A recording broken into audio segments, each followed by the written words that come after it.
সেই নতুন সমঝোতাটা প্রতিষ্ঠা করাটার কাজটা কিন্তু একটা অন্তর্বর্তী সরকারের ভূমি মানে আপনার জন্য সব কথা সাকিব, আপনার জন্য সব কথা ভুলে যায়, আপনার সব কথা খালি শুনতে ইচ্ছা করে।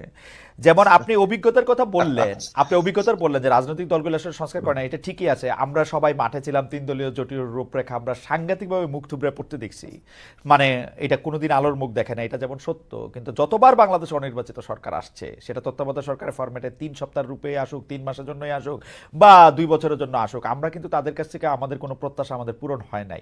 শেষ পর্যন্ত আমাদের কাছে মানে জনপ্রতিনিধির কাছেই আমাদের যাইতে হইতে আমরা চাইছি, কারণ জনপ্রতিনিধিরা আমাদের কথা শোনে। এইটা আমাদের পরস্পর বিরোধী হয়ে যেতেছে কিনা সেইটা আমরা সাকিব আপনার কাছে আমরা একটা পরস্পর খোকন ভাইয়ের কাছ থেকে আমরা 1 মিনিট খোকন ভাইয়ের কাছে যাওয়ার আগে আমি এইটাই বলে দিই। প্রথমত 20 সেকেন্ড আমি মনে করি আগেকার তত্ত্বাবধায়ক সরকার কিংবা 2007-08-এর যে একটা 111 সরকার, এগুলো যে কোনো সরকারের চাইতে এই বর্তমান সরকারের একটা গুরুত্বপূর্ণ পার্থক্য হচ্ছে এটা একটা জনগণের গণ অভ্যুত্থানের উপরে দাঁড়িয়ে এবং গণ অভ্যুত্থানকারী সকল শক্তির সমর্থনে গঠিত হয়েছে বলে এইটা আমি গণতান্ত্রিক প্রক্রিয়ারই একটি অংশ সরকার মনে করি, আমাদের সমর্থিত সরকারই মনে করি। এই সরকারের কোন কাজগুলো আমাদের জন্য সে করবে প্রস্তুতিমূলক, সেইটার বিশ্বাস আপনার আছে, কোন কাজগুলো রাজনৈতিক দল এসে সম্পন্ন করবে। আপনি একটু জায়গা দেন খোকন ভাইয়ের কথা কইতে, রাইট, আপনি একটু জায়গা দেন খোকন ভাইয়ের একটু কথা কইতে জায়গা দেন, তাইলে মানে আপনার বিশ্বাস আছে না, আমাকে ভুল বোঝার সুযোগ থাকতে পারে। খোকন ভাই বলেন। হ্যাঁ শুনুন, আমি যেটা শুন, রাজনৈতিক দল তো রাজনৈতিক নিজস্ব আদর্শ আছে, নিজস্ব কর্মসূচি আছে। তারপরেও যেহেতু এটা এই সরকারটা আসছে অনেক ত্যাগের বিনিময়ে আসছে, 15 বছরের সংগ্রাম আন্দোলন, ছাত্রদের, শ্রমিকদের, কৃষকদের, রিক্সাওয়ালা সবাই 1,500-2,000 আত্মহত্যা দিয়েছে।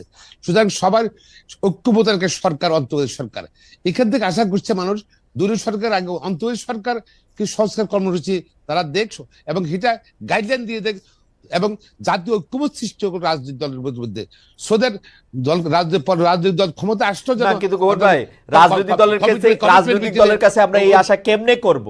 রাজনৈতিক দল, প্রথম কথা আমাদের অভিজ্ঞতায় নাই যে রাজনৈতিক দল অর্থাৎ বিএনপি এটা করবে, আমাদের অভিজ্ঞতা নাই। 90-এর আন্দোলনের পরে বিএনপি যখন ক্ষমতা আসে বিএনপি এটা করে নাই, বরং যা কিছু 3 দলীয় জোটের রূপরেখায় আমাদের আশা ছিল, বিএনপি ঠিক তার উল্টা কাজগুলি করছে। দেখেন, আপনি বলেন, আপনি শোনেন, বাংলাদেশে পার্লামেন্ট ফর গভর্নমেন্ট সংসদীয়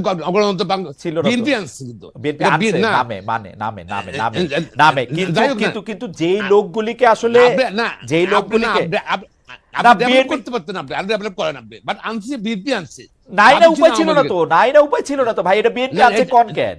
বিএনপি কে যেগুলিকে বলা হয়েছে যে ভাই আপনি স্বৈরাচারের সাথে, আপনি এই যে রাজাকারের সাথে, স্বৈরাচারের সাথে আপনি সম্পর্ক করবেন না, আপনি লুটেরাদেরকে ক্ষমতায় আনবেন না, আপনি রাজনীতিকে কলুষিত করবেন না, আপনি খাতা বই দেখা থেকে এগুলি করছেন ভাই। আপনি দেখেন 91-96 থেকে আপনারা যারা বিএনপি, ঠিক আছে, যেটা আপনি সেটা ব্যাকগ্রাউন্ড থাকতে পারে, I am on the face of it, BNP ক্ষমতায় আসছে।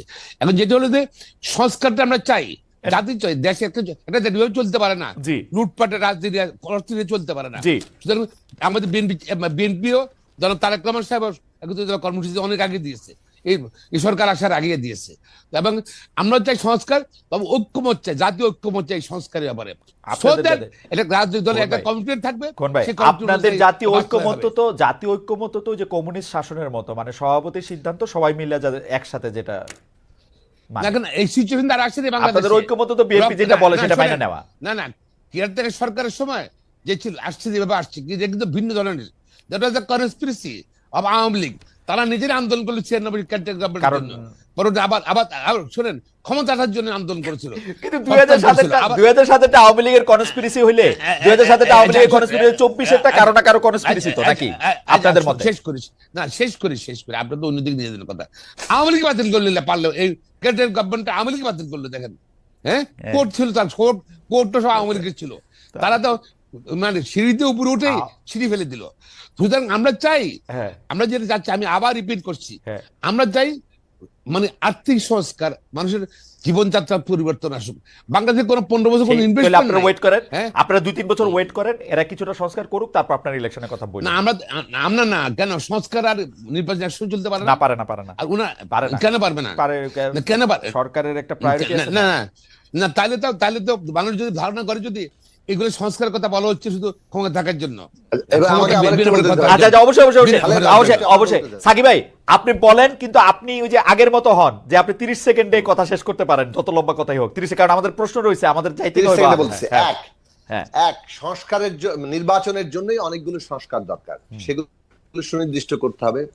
আবার সংস্কারের জন্য নির্বাচন দরকার, যেমন ধরেন সংবিধান সংস্কার, সেইটা তো আপনাকে মানে একটা যে কোনো মনের ভাবেই হোক আপনাকে একটা পার্লামেন্টে গিয়ে সেটা শেষ পর্যন্ত মানে সেটাকে ফাইনালাইজ করতে হবে। ওকে, তো এখন দুটো জিনিস আমি বললাম, ফলে নির্বাচনের জন্য যেমন সংস্কার লাগবে এই কথাটা আমরা বলেছি, আবার সংস্কারের জন্য নির্বাচন লাগবে, আবার সংস্কারের জন্য নির্বাচন লাগবে, কারণ আলটিমেটলি আমরা চাই আগামী নির্বাচনটা হোক সংস্কার সভার নির্বাচন, সংস্কার পরিষদের নির্বাচন, যাতে করে আমরা সংবিধান সহ সমস্ত রাষ্ট্র সংস্কারের জন্য প্রয়োজনীয় লেজিটিমেসি অর্জন করি। ফ্যান্টাস্টিক। ফার্স্ট আমরা আপনি দেখেন এই বিষয়ে সেনাপ্রধান কি বলছে। তো সেনাপ্রধান জেনারেল ওয়াকারুজ্জামান একটা সাক্ষাৎকারে বলছে যে এই যে প্রশাসন, পুলিশ, বিচার ব্যবস্থা সহ রাষ্ট্রের নানা ব্যবস্থা ভেঙে গেছে, এটা ঠিক করার জন্য রাজনৈতিক দল ও সরকার লাগবে, রাজনীতিবিদদের এগিয়ে আসতে হবে, রাজনীতি ছাড়া ও রাজনৈতিক সরকার ছাড়া এটা সম্ভব না। এটা সেনাপ্রধানও বলতেছে। আমি দুইটা পার্ট একসঙ্গে পড়তে চাই। আরেকটা পার্ট হচ্ছে যে কিছুদিন আগে জামায়াত ইসলামের আমি শফিকুর রহমান সাহেব বলছেন যে বাংলাদেশে দুইটা মাত্র পরীক্ষিত দেশপ্রেমিক আছে, একটা হচ্ছে জামায়াত ইসলামী আর একটা হচ্ছে সেনাবাহিনী। আপনি এই দুইটা পার্ট একসাথে একটু সাকিব ভাই একটু পড়বেন কিনা, আমাদেরকে একটু বলবেন কিনা, আপনার পড়া শেষ হইলে আমি একটু প্রথমত আমাদের বাংলাদেশের মানে সেনাবাহিনী প্রধান যে কথা বলেছেন এটা সাধারণভাবে একটা সত্য, যে যেহেতু বর্তমান সরকারের আকার ছোট, তাদের মানে রাজনৈতিক দল যেভাবে পুরো একটা সরকার ব্যবস্থা চালাতে পারে, তার দল থাকে, তার ওই জায়গাটা, সেটা এই সরকারের দিক থেকে আছে অতটুকুই যখন রাজনৈতিক দলগুলো তার সমর্থনে আছে। সেই জায়গায় যদি সমর্থন এবং সরকারের সাথে সংযোগের জায়গাটা যাতে দৃঢ় হয় তার জন্য আমরা প্রস্তাব করেছিলাম। এখনো জাতীয় রাজনৈতিক সেই কাউন্সিল গঠিত হয়নি, যার ফলে অনেক ক্ষেত্রেই ব্যত্যয় ঘটছে, যার ফলে অনেক ক্ষেত্রে এই সারা দেশে আইন শৃঙ্খলা পরিস্থিতি নিয়ে সেনাবাহিনী যেভাবে উপলব্ধি করেছে তারা তাদের কথা বলেছেন। সাধারণভাবে আমি এই কথার মধ্যে বড় আকারে কোনো দ্বিমত দেখি না। আমি মনে করি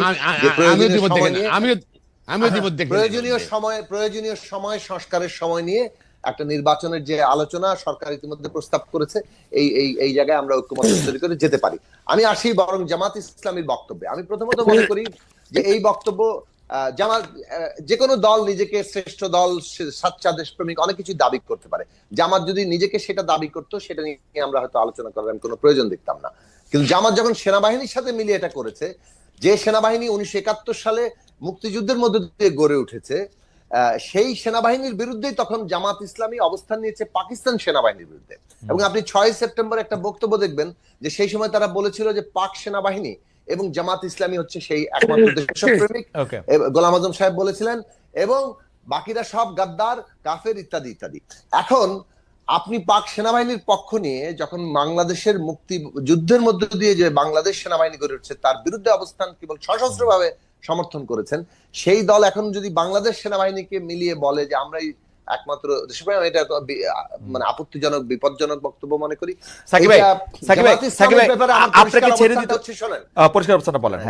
লাস্ট লাইনটা বলি, 1971 সালে তাদের যে রাজনৈতিক ভূমিকা বাংলাদেশের উত্থানের বিরুদ্ধে, তারা রাজনৈতিক সিদ্ধান্ত নিয়েছে, সে বিষয়ে এখন পর্যন্ত তাদের কোনো স্পষ্ট ব্যাখ্যা আমরা জানি না।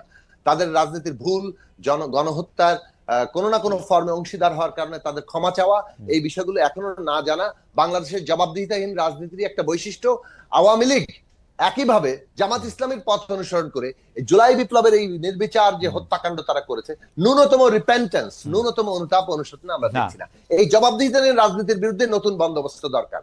ধন্যবাদ সাকিব ভাই, আপনাকে ধন্যবাদ। আপনাকে চলে যেতে হবে, আমরা আপনাকে ছেড়েও দিচ্ছি আসলে, কারণ চ্যানেল 24 আমাদেরকে এতক্ষণ সরাসরি সম্প্রচার করছিল, তারা এখন টপ অফ দ্য আওয়ার নিউজের জন্য চলে যাবে। আমরা সাকিব ভাই আপনাকে ধন্যবাদ জানাচ্ছি। তবে আপনি যে কথাগুলি তুলেছেন ব্যারিস্টার মাহমুদুদ্দিন খোকনের কাছ থেকে আমরা এই কথাগুলির ব্যাপারে একটু বিএনপির প্রেক্ষিতে এবং ওইটাও আমরা একটু জানতে চাইবো যে আপনার মন্তব্য কি জনাব মাহমুদুদ্দিন খোকন। না, প্রথম হলো জামাত ইসলাম যদি তার দল শ্রেষ্ঠ বলতে পারে পৃথিবীতে বা বাংলাদেশে, সেটা তারা বলতে পারে। সেনাবাহিনীকে দলে যদি যেভাবে কথা বলছে সেটা মনে হয় এটা হওয়াটা উচিত। জাতীয় সেনা বললে আমাদের জাতীয় সম্পদ সবার। আর শুধু দুই দেশপ্রেমিক বাংলাদেশ যারা দেশকে ভালোবাসে, দেশে যারা নাগরিক সবাই দেশপ্রেমিক আমি মনে করি। এইভাবে ঠিক না। এবং আমরা ন্যাশনালিস্ট, বিএনপি তো বাংলাদেশি রাজনীতি করে, বাংলাদেশি ন্যাশনালিজম রাজনীতি করে, ন্যাশনালিস্ট ইয়ার। বাংলাদেশকে মাকে যেরকম ভালোবাসি, বাংলাদেশকে আমরা আমার মায়ের মতো ভালোবাসি। সকল তারেক রহমান সাহেব বিশেষ করে, বেগম খালেদা বিশেষ করে, আমাদের সকল নেতা কর্মী একেবারে বিশ্বাস করি আমরা। বাংলাদেশ আমাদের জীবন। খোকন ভাই এটা পরিষ্কার। খোকন ভাই আবারও একটু আমি যে মানে বিএনপির দ্বিতীয় শীর্ষ নেতা ভারপ্রাপ্ত চেয়ারম্যান জনাব তারেক রহমান সম্পর্কে জানতে চাই যে আমরা আসলে একটা গুজব এরকম প্রায় শুনি বা একটা কথা এরকম শুনি যে জনাব তারেক রহমান এখনো বাংলাদেশে ফিরে আসার জন্য যথেষ্ট নিরাপদ মনে করছেন না বলেই এখন পর্যন্ত তিনি লন্ডনে আছেন। এই বিষয়টি কি আসলে ঠিক কিনা? তার দেশে আসলে তার কোনো রকম হুমকি, তার নিরাপত্তার ব্যাপারে আপনারা আসলে কোনো রকম কোনো শঙ্কা আপনাদের রয়েছে কিনা? এই তামিদ ক্যান ইউ রিলিজ মিস্টার সাকি? ওকে জি। আমি মনে করি না এরকম উনি বাই দিস টাইম গত 15 বছরে উনি পরীক্ষিত একজন নেতা হয়ে গেছে এবং বাংলাদেশের ধরেন এত অত্যাচার, এত নির্যাতন, বেগম খালেদা জিয়াকে চেয়ারপারসন তাকে শেষ করে দিবে, তারেক রহমান সাহেব শেষ করে দিবে, সব শেষ করে দিয়েছিল, বিএনপি শেষ করে দিবে। কিন্তু তারেক রহমান সাহেব বেগম খালেদা জিয়ার উপস্থিতিতে উনি অসুস্থতা বা জেলে থাকার সময় উনি দলকে গুছিয়েছেন এবং উনি অত্যন্ত জনপ্রিয়। জনগণের তার হলো শক্তি, জনগণের তার হলো ভরসা, জনগণের তাকে পাড়া দেবে।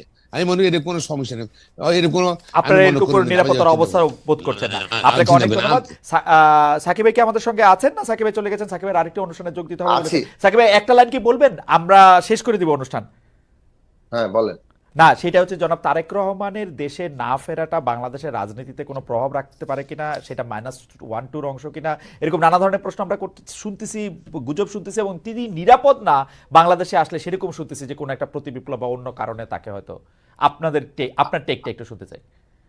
আমি মনে করি যে এই গণ অভ্যুত্থান নিজেই এইসব -2, -1, -3 কোনো কিছু এইসব রাজনীতির বিরুদ্ধে জনতার রায়। আমাদেরকে একটা গণতান্ত্রিক রাজনৈতিক ব্যবস্থা গড়ে তুলতে হবে যেখানে কোনো কিছু মাইনাস টাইনাস হবে না। জনগণ ঠিক করবে কাকে পছন্দ করবে কাকে পছন্দ করবে না, তার ভিত্তিতে রাজনীতি চলবে। সেই জায়গাটা ফলে আমি মনে করি যে তারেক রহমান সাহেবের কোনোভাবেই বাংলাদেশে আসার ক্ষেত্রে এখন এই ধরনের কোনো বাধা আমি দেখি না। ফলে বিএনপি ঠিক করবে তারেক রহমান। আচ্ছা, বাধা না দেখলে আপনি কি একটু রাজনীতি দেখেন? জনাব তারেক রহমানকে ওয়েট করতেছেন for something? Is there any politics behind it? আমার মনে আমি এক্স্যাক্টলি আমি জানি না। আমি মনে হয় যে বিএনপি ভালো উত্তর দিতে পারবে এটা। আমার কাছে মনে হচ্ছে যে যদি ম্যাডাম মনে হচ্ছে যে ম্যাডাম অসুস্থ, মামলাগুলো আছে, তিনি বোধহয় মামলা সাকিব ভাই আপনি হিসাবটা দেখেন। সাকিব ভাই মামলা উনি লন্ডন থেকেই উঠা যাইতেছে, বাংলাদেশ আসলে কি হবে? না শুনেন, মামলা শেষ হয়ে আসছে, মামলা কোনো ব্যাপার না। ম্যাডাম তো অসুস্থ, সম্ভবত চিকিৎসা, ম্যাডাম যদি শরীর শারীরিক ফিজিক্যালি ফিট হলে উনি ফ্লাই করে বিদেশ চিকিৎসা করবেন, চিকিৎসা করলে তারপরে সিদ্ধান্ত নেবেন বাংলাদেশে আসাটা। মানে আসলে এটা নিয়ে এই মন্তব্য করাটাই কোনো অর্থ নেই। আমার মনে হয় যে ঠিক আছে, আমরা রাজনৈতিকভাবে তার দেশে আসা কখন তার জন্য সবচেয়ে মানে এটা উনি ভালো বোঝেন। ঠিক আছে, আমরা তাহলে আজকের অনুষ্ঠান এখানে শেষ করি। এটা বছরের প্রথম অনুষ্ঠান ছিল, খুবই মানে চমৎকার একটি আলোচনার মধ্যে দিয়ে বেরিয়েছে মাহমুদুল খোকন এবং জনাব সাকি আমাদের অনেকগুলি বিষয় আলোকিত করেছেন। আমাদের